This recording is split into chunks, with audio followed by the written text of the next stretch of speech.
Je voudrais rappeler la vision du président de la République pour l'élection qui s'annonce le 20 avril prochain. Vous avez été tous témoins de sa politique de main tendue, de sa gouvernance concertée qui a permis de mettre en place le cadre permanent de concertation où tous les acteurs politiques se retrouvent pour discuter sur les questions d'intérêt national et faire des propositions pour l'amélioration de la gouvernance. C'est ce qui d'ailleurs a permis de modifier plusieurs articles du Code électoral, ensuite d'augmenter le nombre de députés de 91 à 113, et plus récemment, de diminuer la caution qui était fixée à 500 pour descendre à 300 et ce qui était à 200 à 150. C'est la preuve irréfutable que le président de la République voudrait des élections consensuelles, dans la paix, dans la confiance mutuelle, apaisée, transparente, afin que nous puissions faire un saut qualitatif dans la démocratie, mais tout en conservant la cohésion sociale.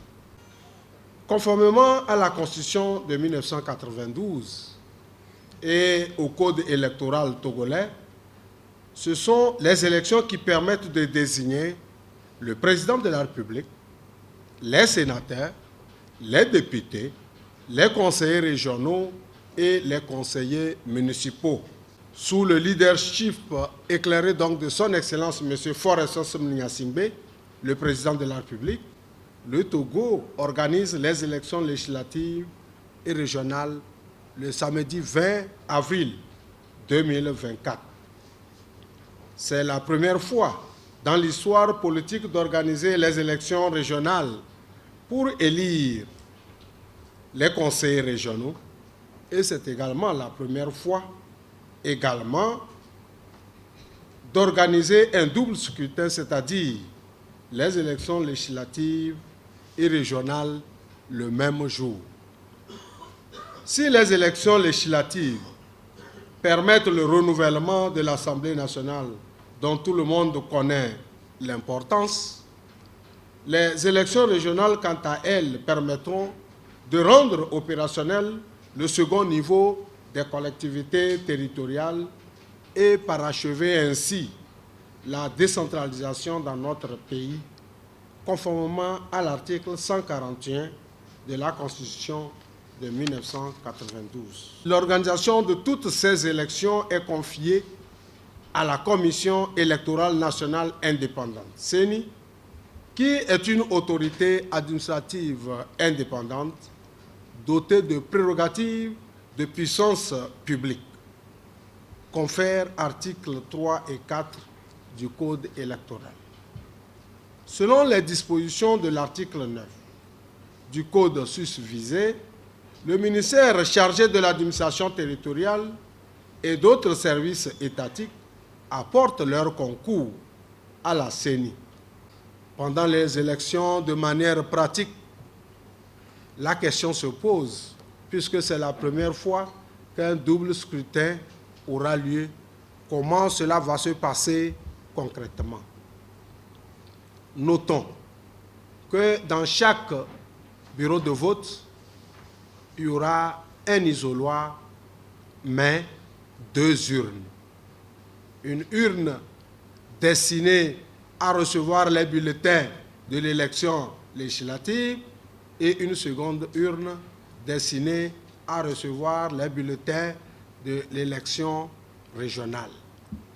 L'électeur, une fois dans le bureau de vote, après les formalités d'usage, c'est-à-dire le contrôle de sa carte, de son nom sur la liste, l'électeur d'abord reçoit des mains des agents électoraux un premier bulletin, va dans l'isoloir, opère son choix et va mettre donc ce bulletin dans l'urne destinée à ce vote.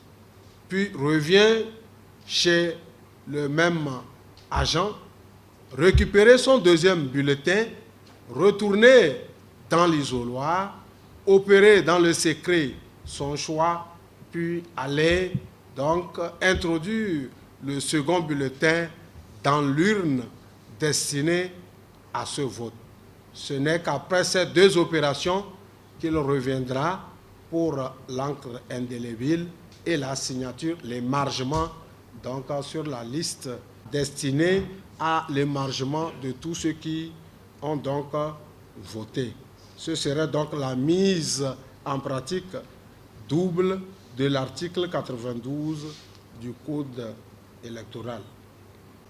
Je reste convaincu que vous ne ménagerez aucun effort pour la réussite du double scrutin prévu le 20 avril 2024. Le gouvernement, sous la très haute impulsion de son Excellence, Monsieur le Président de la République, compte sur chacun de vous, individuellement et collectivement, pour marquer encore une fois un sursaut patriotique et démocratique à travers ces élections que nous voulons tous apaisées, certes transparentes, tout en préservant la cohésion sociale, la paix et la quiétude sur le territoire togolais.